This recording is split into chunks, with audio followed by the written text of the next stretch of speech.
आज Doubtnut app download करें। Doubtnut पर अपने सभी गणित, रसायन विज्ञान, भौतिक विज्ञान और जीव विज्ञान के डाउट्स का करो सफाया। बस प्रश्न की फोटो खींचो, एक ही प्रश्न को क्रॉप करो और तुरंत वीडियो सोल्यूशन पाओ। अभी डाउनलोड करें। हेलो एवरीवन, यहाँ पे हमें क्वेश्चन दिया गया है निम्नलिखित में अंतर लिखिए।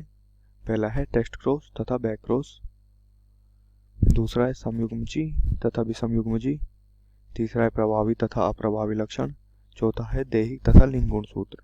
तो हम यहाँ पे बात करते हैं पहले टेस्ट क्रॉस तथा बैक क्रॉस की। तो पहले हम यहाँ पे बताएंगे टेस्ट क्रॉस। तो टेस्ट क्रॉस क्या होता है? जब विषम युग्मजी संकर संतान का संकरण अप्रभावी संयुग्मजी जनक के मध्य कराया जाता है। जो विषमजी युग्मक होता है उसका संकरण किसके साथ कराया जाता है? समयुग्मजी जनक के साथ, जो कि क्या होता है, जिसको हम रिसेसिव भी कहते हैं। तो इस प्रकार के संकरण को परीक्षात संकरण कहते हैं। तो इन दोनों के बीच के संकरण को क्या कहते हैं? परीक्षात संकरण कहते हैं। इनमें क्या होता है, अलग अलग वेरिएशन देखी जाती है, जिसमें क्या होता है, एक तो संकरित होता है और दो क्या आते हैं, नाटे पौधे। ये जो लंबे पौधे आए ये क्या थे? लंबे संकरित पौधे थे। और ये जो थे ये दोनों, ये क्या थे? बौने पौधे या नाटे पौधे। ये क्या था? लंबे का संकर था, ये क्या था? नाटा था। तो इसको जब पूर्वजों में कराया गया था क्रॉस, तो ये क्या था? ये प्रभावी ट्रेट था, ये क्या था? अप्रभावी। तो इस अप्रभावी को किससे कराया गया? जो F1 जनरेशन आई, F1 जनरेशन के साथ क्या कराया गया था? क्रॉस कराया गया था। इसी क्रॉस को क्या कहते हैं? टेस्ट क्रॉस कहते हैं। अब हम बात करें यहाँ पे बैक क्रॉस की। तो बैक क्रॉस में क्या होता है?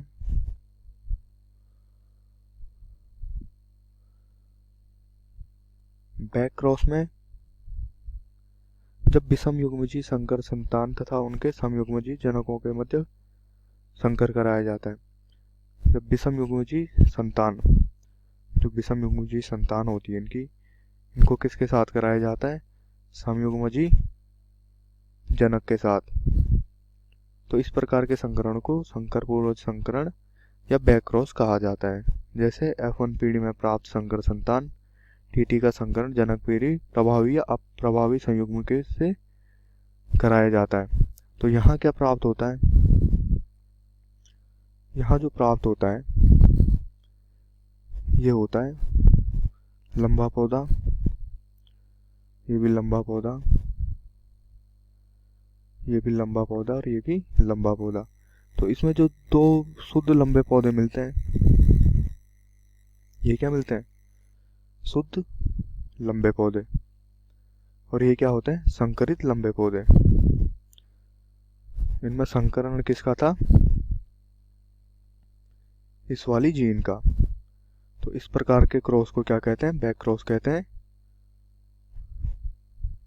तो ये बैक क्रॉस किसके बीच कराया जाता है? जो F1 पीढ़ी में लंबे तथा नाटे पौधों के द्वारा संकरण कराया जाता है। जो लंबे पौधे होते हैं उनका जो संकरित होता है, इस संकरित को, और जो प्रभावी लक्षण होता है उस प्रभावी लक्षण के साथ क्या किया जाता है? क्रॉस कराया जाता है। जैसे जब जनकों का संकरण कराया गया था तो ये क्या कराया गया? जो F1 पीढ़ी निकली थी वो क्या हुए थे? सारे लंबे हुए थे। तो इसी को क्या किया गया था? इस प्रभावी लक्षण के साथ क्या कराया जाता है? क्रॉस कराया जाता है, जिसको क्या कहा जाता है? बैक क्रॉस कहा जाता है। अब हम यहाँ पे बात करेंगे समयुग्मजी तथा विषम युग्मजी की। तो पहले बात करें हम अगर समयुग्मजी की। समयुग्मजी, तो ये समयुग्मजी क्या होता है?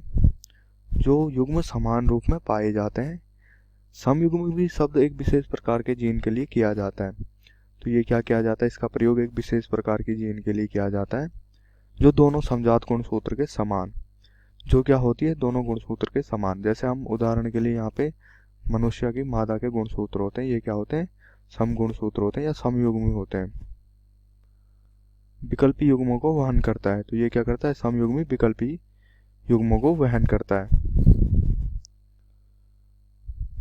तो ये क्या होते हैं, आपस में समान होते हैं, इसलिए इन्हें क्या कहते हैं, समयुग्मी कहते हैं। जैसे मादा के जो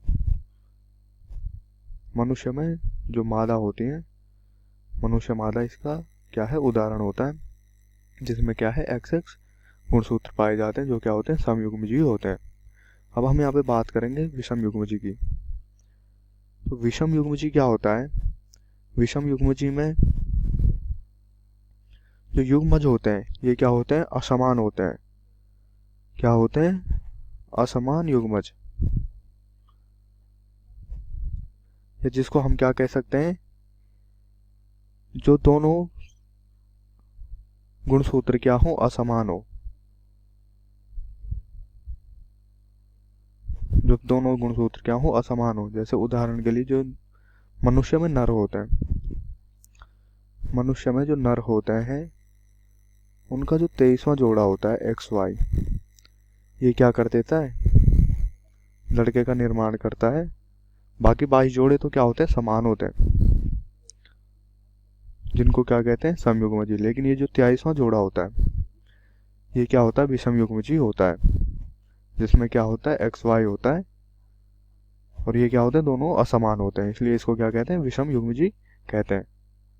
अब हम यहाँ पे बात करते हैं प्रभावी तथा अप्रभावी लक्षण की। तो ये प्रभावी लक्षण होते हैं, पहले बात करेंगे प्रभावी लक्षण की। तो प्रभावी लक्षण क्या होते हैं, वे लक्षण या माता पिता के वे वंशानुगत लक्षण जो संतान में दिखाई देते हैं। किसके, माता पिता के वे लक्षण जो किसमें दिखाई देते हैं, संतान में दिखाई देते हैं, या प्रत्यक्ष रूप से दिखाई देते हैं। क्या होते हैं, प्रत्यक्ष रूप से दिखाई देते हैं, उनको क्या कहते हैं, प्रभावी लक्षण कहते हैं। उदाहरण मेंडल के प्रयोग में टी पौधा का टी लक्षण जो था प्रभावी लक्षण है, जो अगली पीढ़ी F1 में भी दिखाया गया था। तो उदाहरण के लिए क्या है, जो मेंडल ने यहाँ पे क्रॉस कराया था लंबे पौधे का और बौने पौधे का, तो यहाँ क्या हुआ था, टी जो कि संकर पौधा मिला था, ये क्या था, लंबा था। तो ये क्या था इसका, ये प्रभावी लक्षण था। जो ये टी है इसने अपना प्रभाव दिखाया यहाँ पे, और पौधा क्या हुआ, F1 जनरेशन में लंबा हो गया। अब हम बात करते हैं अप्रभावी लक्षण की। अप्रभावी लक्षण क्या होते हैं,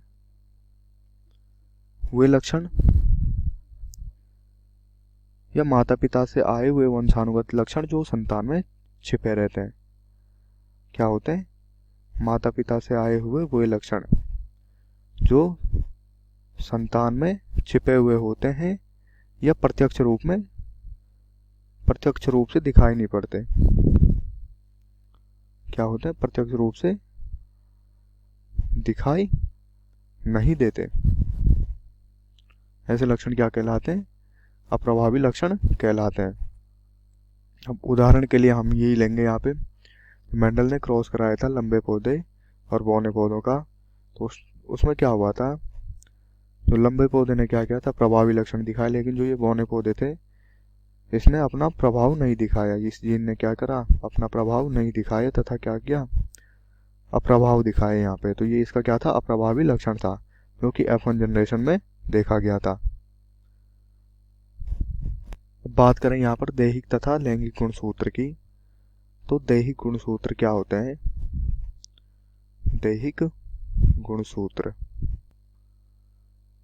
तो दैहिक गुणसूत्र या जिनको हम कायिक गुणसूत्र भी कहते हैं, इन गुणसूत्रों पर केवल दैहिक लक्षणों के जीन पाए जाते हैं। इन गुणसूत्रों पर केवल क्या पाए जाते हैं, दैहिक लक्षणों के जीन पाए जाते हैं। दैहिक लक्षणों के जीन अर्थात जो क्या करते हैं, देह को निर्धारित करते हैं। किस चीज को करते हैं, देह को निर्धारित करते हैं।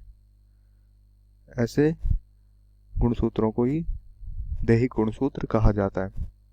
जैसे कि ह्यूमन में या मनुष्य में हम बात करें तो जो XX होते हैं ये क्या करते हैं, देह को निर्धारित करते हैं। अब हम बात करें यहाँ पे लैंगिक गुणसूत्र की, या लिंग गुणसूत्र, जिसको क्या कहते हैं, लिंग गुणसूत्र। तो लिंग गुणसूत्र क्या होते हैं कि ये गुणसूत्र लैंगिक लक्षणों के जीन धारण करते हैं। ये गुणसूत्र क्या करते हैं? लैंगिक लक्षणों के गुण।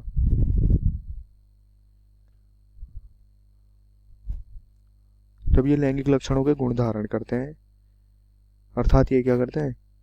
लिंग निर्धारण में मदद करते हैं या लिंग को निर्धारित करते हैं। लिंग गुणसूत्र क्या करते हैं? लिंग का निर्धारण करते हैं। जैसे मनुष्य में पाया जाता है एक्स वाई गुणसूत्र, तो ये वाई गुणसूत्र क्या करता है? लिंग का निर्धारण करता है, जो कि किसके लिए होता है? लड़के के लिए होता है। कक्षा 6वीं से 12वीं से लेकर नीट, आईआईटी, जेई वो एडवांस के लेवल तक 1 करोड़ से ज्यादा छात्रों का भरोसा। आज ही डाउनलोड करें डाउटनेट ऐप या व्हाट्सएप करें अपने सारे डाउट्स 8400 400 400 पर।